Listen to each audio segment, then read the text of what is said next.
राधे राधे दोस्तों, कैसे हैं आप सब। आशा करते हैं आप सब बहुत अच्छे होंगे और हम भी अच्छे हैं।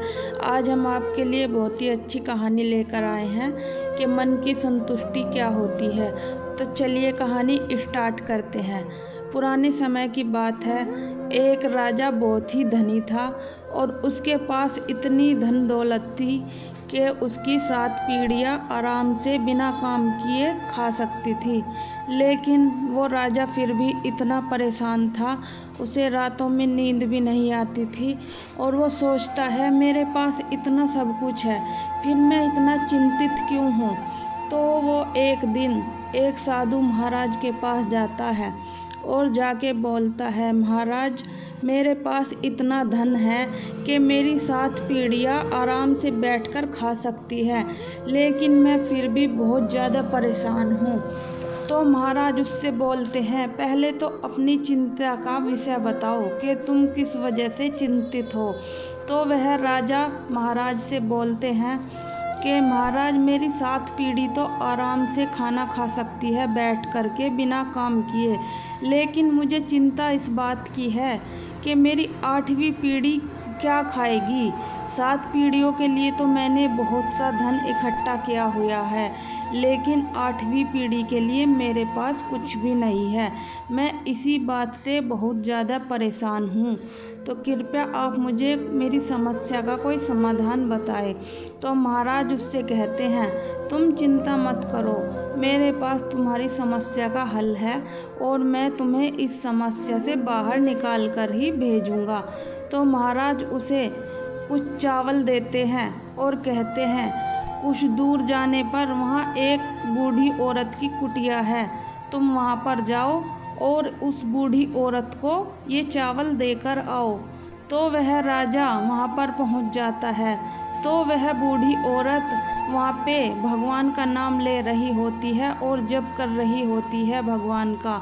उस बुढ़िया की झोंपड़ी में दरवाज़ा नहीं होता है, इसलिए राजा तुरंत ही अंदर चले जाते हैं और बुढ़िया माई उनसे कहती है, भाई तुम कौन हो और यहाँ पर क्यों आए हो।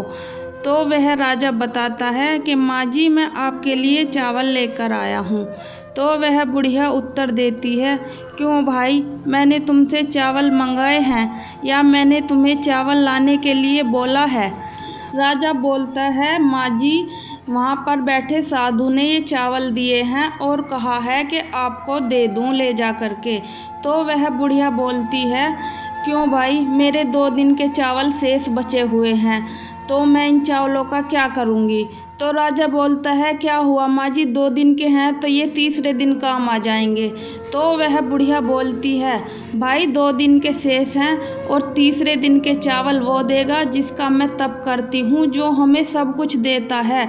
उस पर मुझे विश्वास है कि 2 दिन के बाद मैं भूखी नहीं रहूँगी, वो ही मुझे खाने को देगा। बुढ़िया माँ की बात सुनकर महाराज वहाँ से चले जाते हैं और रास्ते में उन्हें साधु मिलते हैं और बोलते हैं, भाई वापस आ गए।